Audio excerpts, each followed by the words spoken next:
Olá a todos, aqui é o Showtime 112. A campanha da Nova Guiné foi uma das campanhas mais longas e conhecidas da Segunda Guerra Mundial, começando no início de 1942.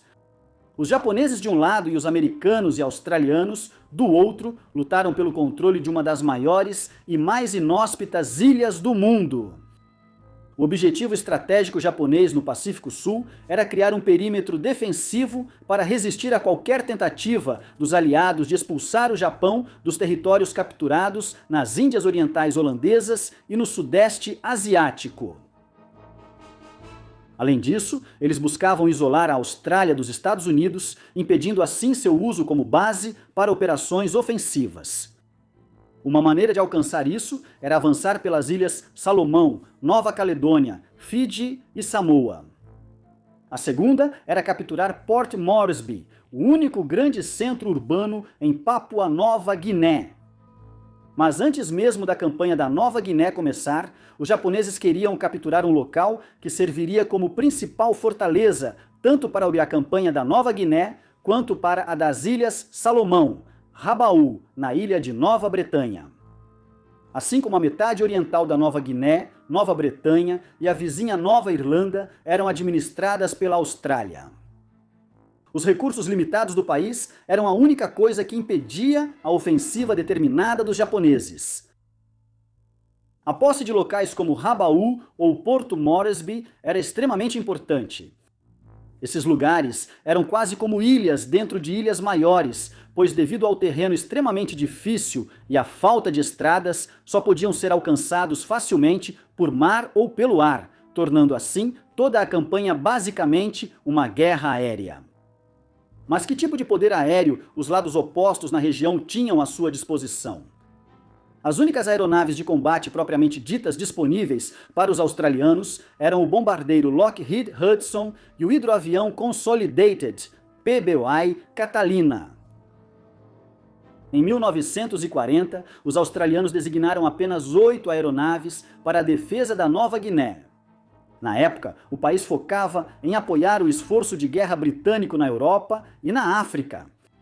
Assim que a Guerra do Pacífico começou, as estimativas aumentaram para 11 esquadrões necessários para defender Rabaul e Port Moresby, mas tal força já não podia mais ser adquirida. Apenas 13 bombardeiros Hudson divididos entre 2 esquadrões estavam disponíveis na Austrália para cobrir toda a costa leste. Hidroaviões. Catalina estavam em quantidade semelhante, operados por 2 esquadrões que compartilhavam 10 aeronaves. A RAAF tinha 40 tripulações treinadas para seus Hudsons e apenas 15 tripulações treinadas para os Catalinas. Isso fazia com que os esquadrões com hidroaviões realizassem apenas 4 a 6 missões diárias. Você deve ter notado que nenhum caça foi mencionado. Na verdade, a RAF não tinha nenhum na região quando a Guerra do Pacífico começou. A única coisa remotamente comparável a um caça era o Wirraway. Essa aeronave australiana, baseada no modelo americano NA-16, era principalmente um avião de treinamento com uma capacidade secundária de combate. Com uma velocidade máxima de apenas 220 milhas por hora, cerca de 350 km por hora e 2 metralhadoras de calibre 0,303 polegadas disparando para frente, a aeronave australiana não tinha chance contra os caças japoneses. Isso, porém, não impediu suas tripulações de tentar. Os Wirraways operavam em 2 esquadrões compostos, o 23 e o 24, cada um consistindo de 2 grupos de Wirraways e um grupo de bombardeiros Hudson. O Lockheed Hudson era um dos principais elementos de ataque da RAAF. O bombardeiro americano bimotor era capaz de atingir uma velocidade de 246 milhas por hora, ou 396 km por hora, e podia carregar 1.400 libras ou 640 quilos de bombas. Caças inimigos eram mantidos afastados por duas metralhadoras de 0,303 polegadas na torre dorsal e outras duas no nariz.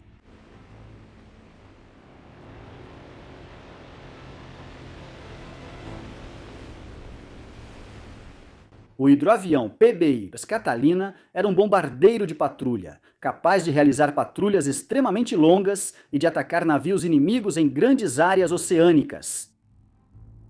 Ele podia permanecer no ar por 23 horas, com um raio de reconhecimento de 1.600 quilômetros, enquanto seu raio de bombardeio era de 1.100 quilômetros. Apesar das metralhadoras defensivas, os Catalinas australianos não tinham tanques de combustível autovedantes. A instalação desses tanques autovedantes teria reduzido o alcance do modelo em 1/4, e a RAAF rejeitou essa penalidade.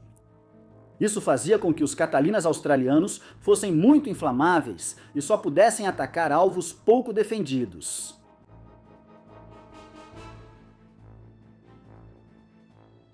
O 4º Esquadrão da RAAF recebeu a ordem de preparar seu voo de Hudsons para o envio a Rabaul em 2 de dezembro de 1941. 4 Hudsons, apoiados por 2 hidroaviões Empire, decolaram no dia 5, chegando finalmente ao campo de aviação de Guadalcanal, perto de Rabaul, no dia 7. Guadalcanal era uma pista de pouso simples, sem áreas de dispersão ou equipamentos de solo. A ausência de caminhões-tanque fazia o reabastecimento de um Hudson com bombas manuais levar 6 horas. Apesar disso, a doutrina pré-guerra sugeria que apenas 4 bombardeiros poderiam afundar navios inimigos, atacar alvos terrestres e manter eficácia, mesmo com oposição.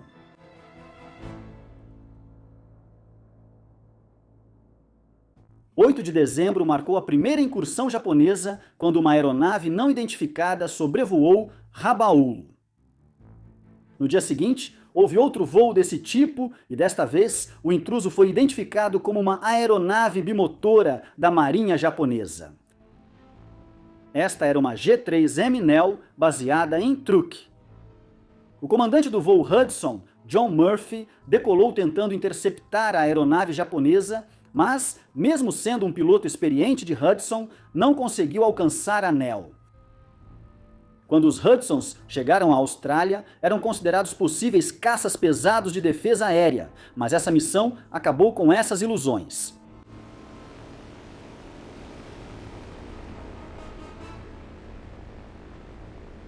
A Austrália enviou 2 voos de Wirraway do 23º Esquadrão para Rabaul para realizar missões de interceptação.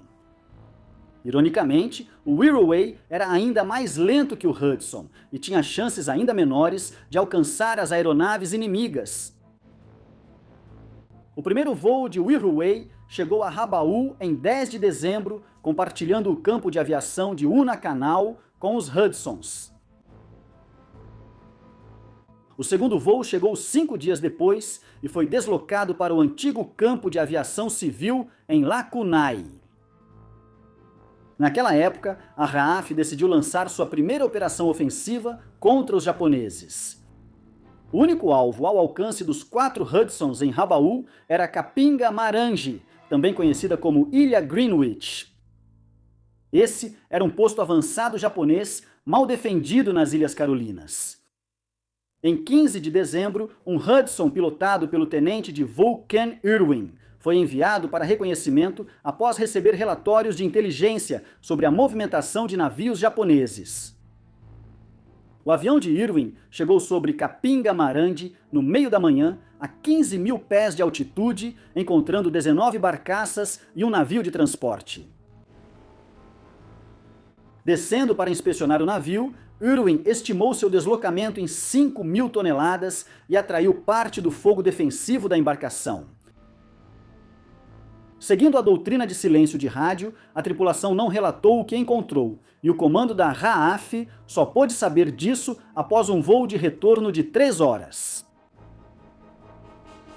A tripulação do Hudson não conseguiu enrolar o filme corretamente na câmera, por isso não há fotos disponíveis. Eles não tinham recebido treinamento realista com câmeras. E como a missão foi realizada a 15 mil pés, a falta de máscaras de oxigênio nos Hudsons provavelmente causou hipóxia, o que, combinado com a falta de experiência deles, resultou no desfecho descrito. 1h30 após o pouso de Irwin, às 13h30, 3 Hudsons partiram para uma missão de ataque. Os bombardeiros se dividiram para buscar e localizaram um navio japonês a cerca de 60 milhas de Kapinga, Marangui, atacando separadamente durante 50 minutos.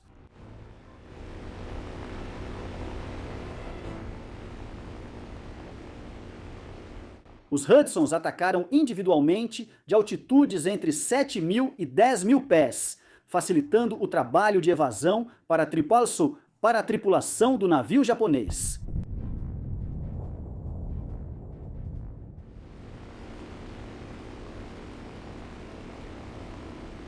Como na missão de reconhecimento, as tripulações dos Hudson foram repreendidas pela falta de resultados pelo comandante de ala Gearing, líder do 9º Grupo Operacional.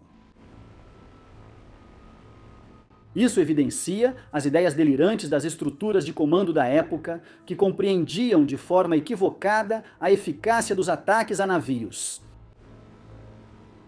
Gearing, na verdade, acreditava que as tripulações dos Hudson deveriam ter realizado ataques em baixa altitude, ignorando completamente o fato de que eles não tinham espoletas de bomba com retardo disponíveis. Atacar com espoletas de impacto seria fatal para os atacantes, pois poderiam ser atingidos por suas próprias bombas. Esta foi a primeira parte da série sobre os eventos que antecederam a campanha aérea da Nova Guiné. Como sempre, nos diga o que achou do tema e continue assistindo Showtime 112.